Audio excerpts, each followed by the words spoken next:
Thank you very much, Mr. Chairman. A lot of thanks to the organizers of this outstanding event to give me an opportunity to speak in such professional audience. So I will speak about not about oil, but more about gas, of course, because I'm from Russia. And excuse me for my maybe pessimistic approach. Maybe you will kill me after my speech because of my pessimism, but in Russia we have not so much sun as in Greece. That is why we are a little bit more pessimistic about energy security and all these questions, and especially about renewable energy and so on. So first of all, I want to say a few words about the impact of the economic crisis to the energy.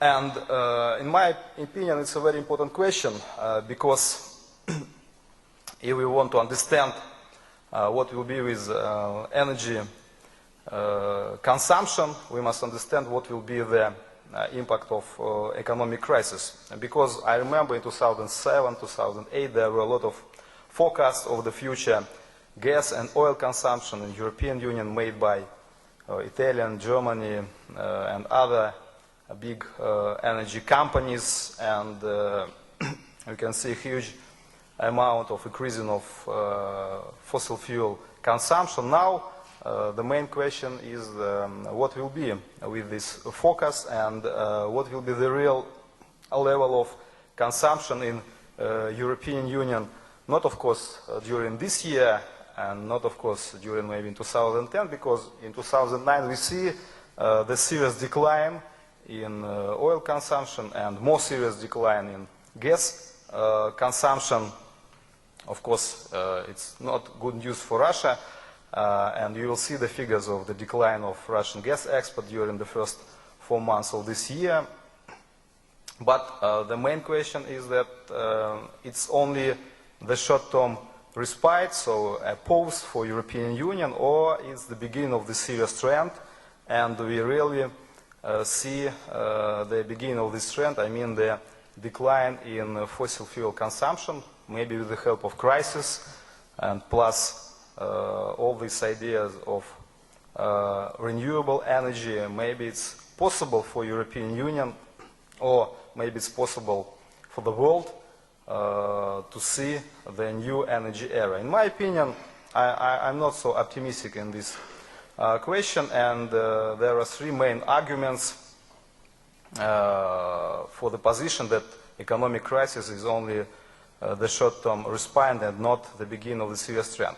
So first idea is the growth of population. Of course, we don't see population growth in Europe, and the same situation in Russia, but with the help of India, with the help of China, we see the serious increasing of the population, and it's a serious argument for the increasing of energy consumption.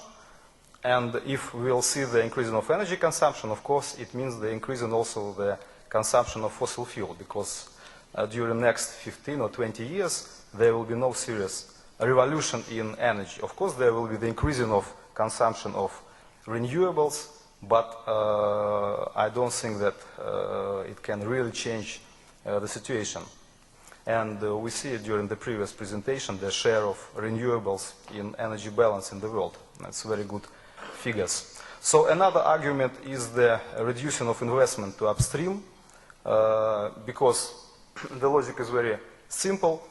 Now we see the decline in oil and gas prices. It means that maybe if the price on oil will be cheap during 2009, it means that in 2010 or maybe in 2011 we will see the reduction in amount of investment of the biggest world energy companies. But even now we need in a serious increasing of this investment. Why? Because there are a lot of reserves, I mean gas and oil reserves. It's not a secret that there are enough oil and gas. The only one question is the production, the extraction of this oil and gas. And we know that during last 10 years, the increasing of investment to upstream was 5-6 times So we see the serious increase of lifting costs in the world, and it's a problem. And the third statement is, of course, the struggle for environment and the struggle with these climate changes. And my logic is very simple. If there will be more restrictive environmental rules, it means that the price on petrol will be higher, of course.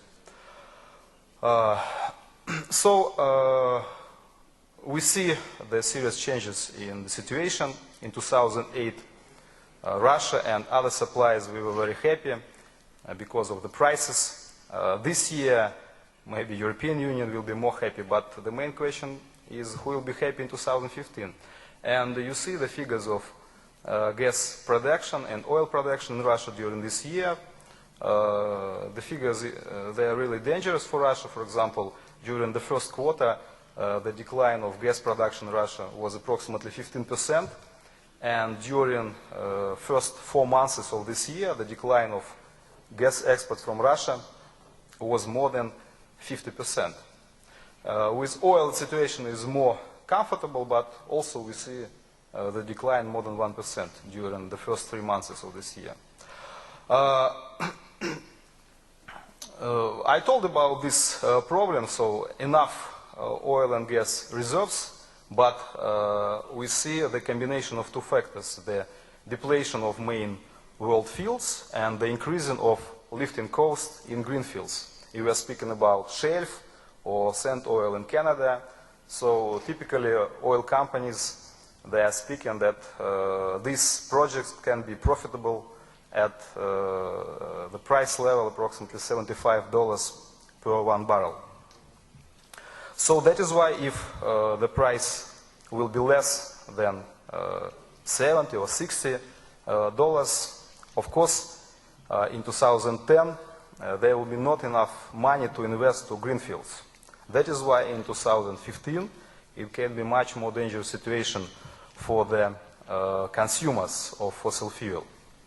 And in my opinion, expensive oil is the best friend of renewable energy, because if oil is expensive, it's much more easy to find money to invest to alternative energy generation. If oil is cheap, there is no need to develop this business. And of course, I'm not against renewable, and I think it's very important to develop this business, but and I don't think that it's the trend of, the end of this business, of course not, but we see some first examples of the problem of renewable energy generation. For example, the bankruptcy of some ethanol producers in Brazil, and I heard about some problems with solar energy producer in Spain.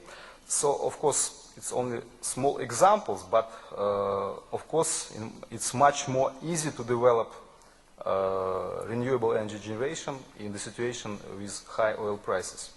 So, and